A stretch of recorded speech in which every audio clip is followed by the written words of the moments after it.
A toast to you, my fine gentleman. A toast to you, good sir. Why, I do find it particularly fortuitous how toasty it is in here today. How toastily correct you are.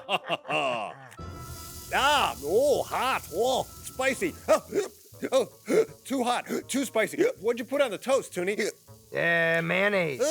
Too spicy. I can't handle the heat.